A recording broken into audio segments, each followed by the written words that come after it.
आज का वचन उन लोगों के लिए है जो परमेश्वर के वचनों का गलत तरीके से प्रचार करते हैं।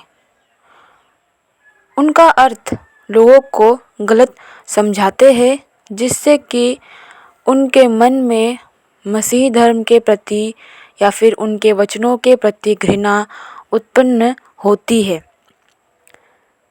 परमेश्वर उन लोगों के विषय क्या कहते हैं और बाइबल का वचन क्या कहते हैं, चलिए जानते हैं।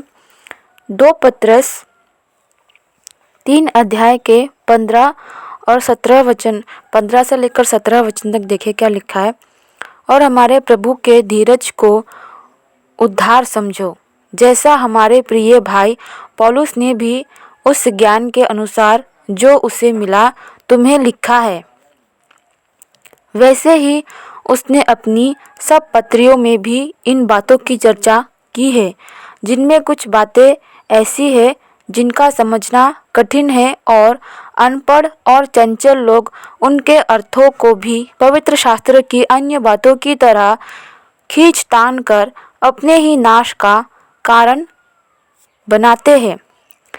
इसलिए हे प्रियो, तुम लोग पहले ही से इन बातों को जानकर चौकस रहो, ताकि अधर्मियों के भ्रम में फंसकर अपनी स्थिरता को कहीं हाथ से खो ना दो। और एक वचन मैं आपको बताना चाहूँगी, 2 पत्रस 2 अध्याय और 12 वचन। पर ये लोग निर्बुद्धि पशुओं ही के तुल्य है, जो पकड़े जाने और नाश होने के लिए उत्पन्न हुए हैं, और जिन बातों को जानते ही नहीं, उनके विषय में दूसरों को बुरा भला कहते हैं।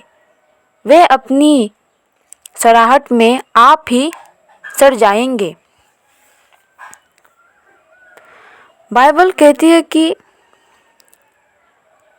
ये सब जो लोग हैं जो परमेश्वर के वचनों का गलत तरीके से उपयोग करते हैं, जिससे कि मनुष्य के मन में परमेश्वर के और उनके वचन के प्रति विरोध उत्पन्न होता है, उन लोगों का नाश होना अवश्य ही है। ये लोग जो है नाश होने के लिए ही उत्पन्न हुए हैं। ये इसीलिए उत्पन्न हुए हैं ताकि पकड़े जाए और इनका नाश करे स्वयं परमेश्वर। ये सब जो लोग हैं ये शैतान की ओर से आते हैं, ताकि कुछ लोग जो उद्धार पा सके या फिर उनको जो है परमेश्वर चाहता है कि बचाए, ऐसे लोगों को परमेश्वर के समीप जाने से रोकते हैं। वे लोग परमेश्वर के विषय, उनके वचनों के विषय गलत शिक्षा उनको देते हैं, गलत तरीके से वीडियो बनाकर यूट्यूब पर डालते हैं, फेसबुक पर डालते हैं, लोगों तक पहुंचाते हैं सोशल मीडिया के द्वारा। आप लोगों को ऐसी कई वीडियो मिली होगी जिसमें कि बाइबल के वचनों का गलत तरीके से उपयोग किया गया है। वे लोग धर्म के नाम पर आपस में जो है लोगों को लड़वाते हैं तथा उनमें विरोध उत्पन्न कर देते हैं, एक दूसरे के प्रति घृणा उत्पन्न कर देते हैं। लेकिन बाइबल में ऐसा एक भी वचन नहीं है कि विरोध को उत्पन्न करे। सिर्फ और सिर्फ प्रेम और क्षमा का प्रचार किया जाता है।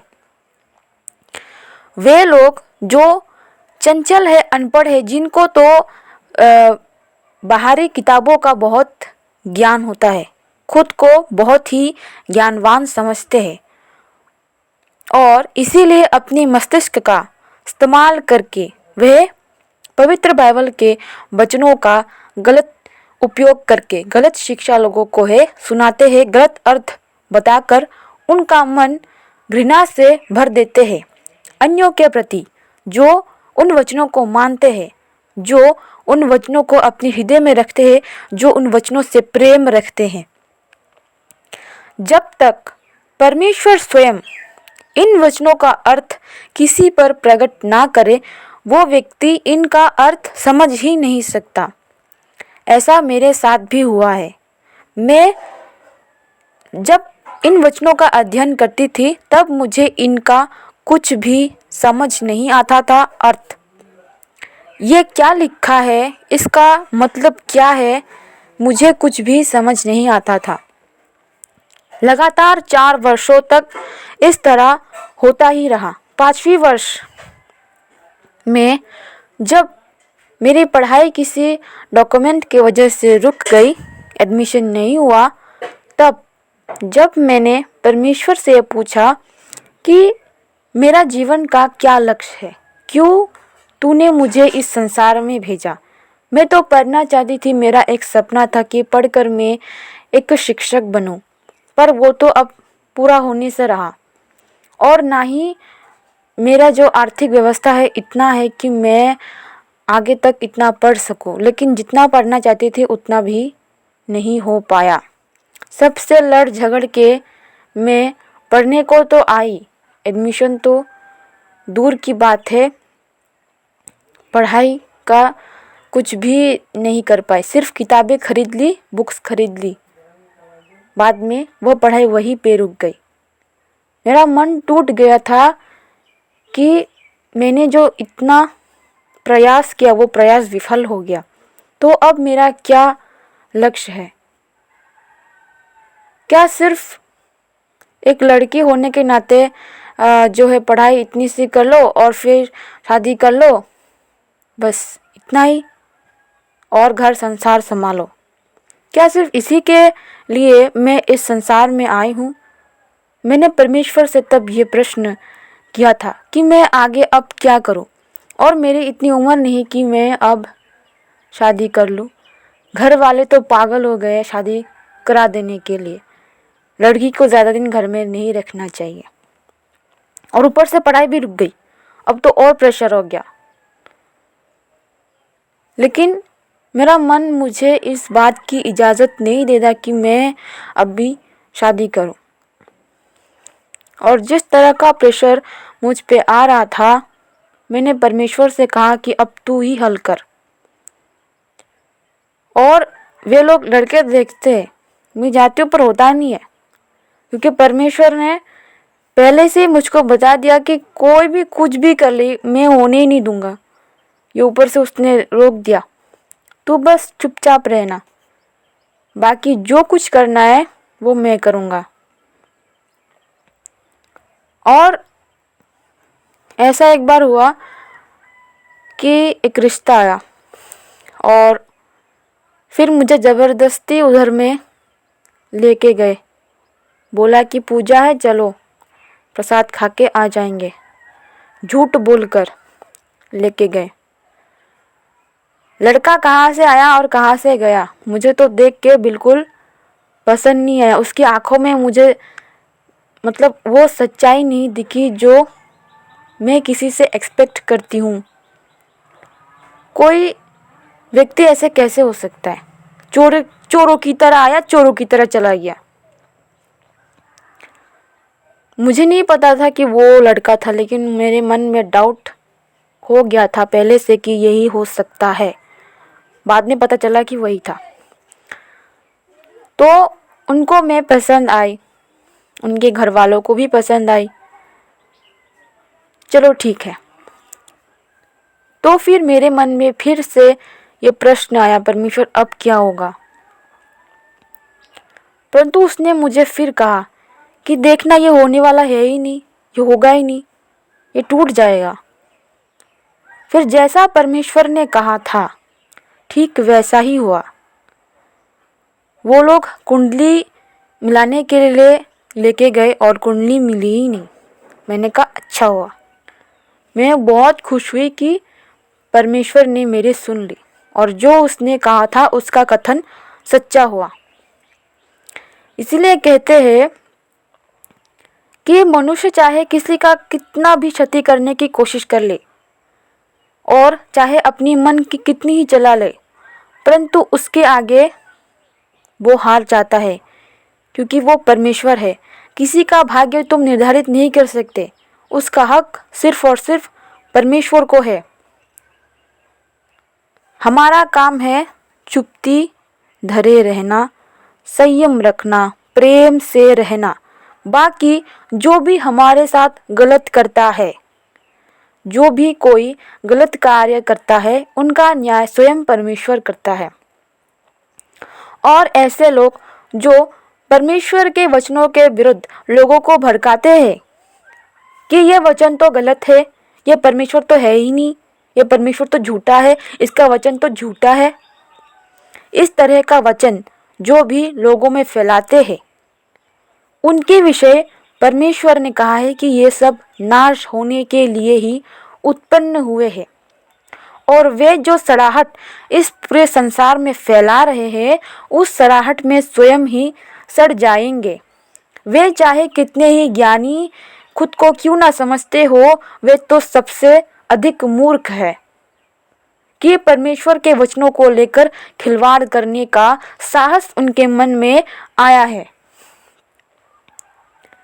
परमेश्वर ने उनके बुद्धि को जो है तुच्छ जाना है, उनके ज्ञानों को तुच्छ जाना है, जो बाहरी किताबों का ज्ञान रखते हैं और उनके अंदर में मनुष्य के साथ व्यवहार करने का सही ढंग तक नहीं है।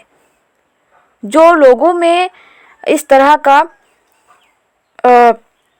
विरोध फैलाकर उनमें घृणा उत्पन्न कराते हैं और लड़वाते हैं आपस में, धर्म के नाम पर झूठी शिक्षा फैलाते हुए लड़वाते रहते हैं।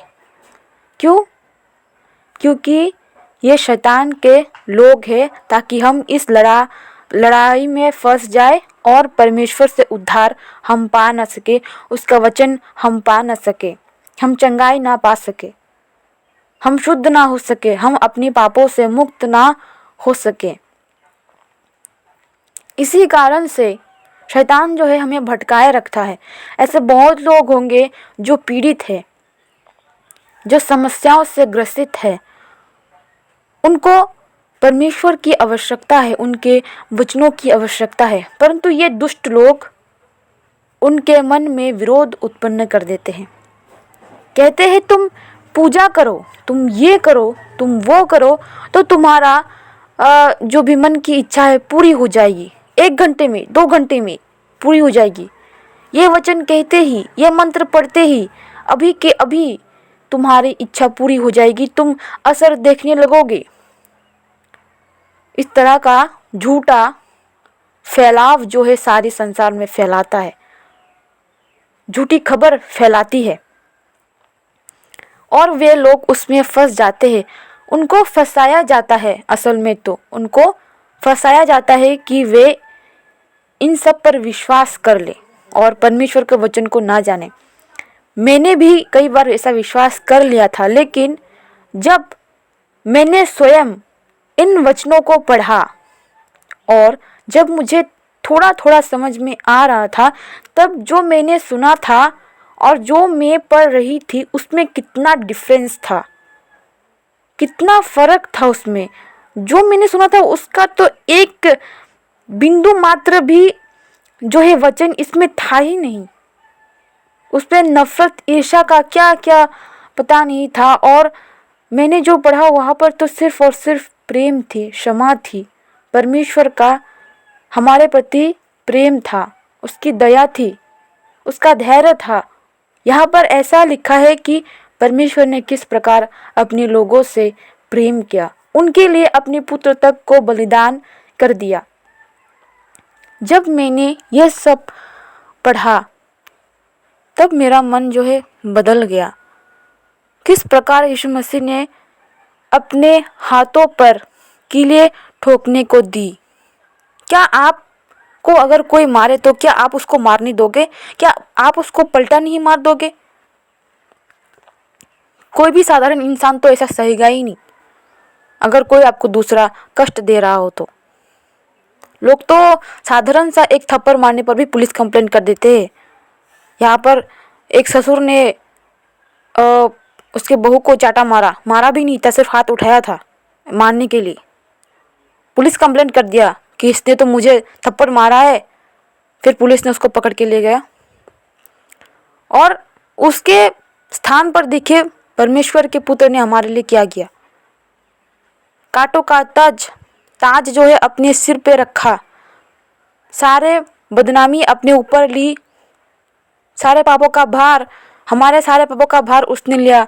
वो तो निष्पाप था, उसने तो कोई पाप किया ही नहीं था। अपने हाथों में पैरों में कीलें ठुकवाई, 40-40 कोड़े खाए, जो कोड़े खाने से उसके शरीर से लहू बहने लगे, सारे मांस फट कर अलग अलग हो गए। कितना कष्ट सहा उसने।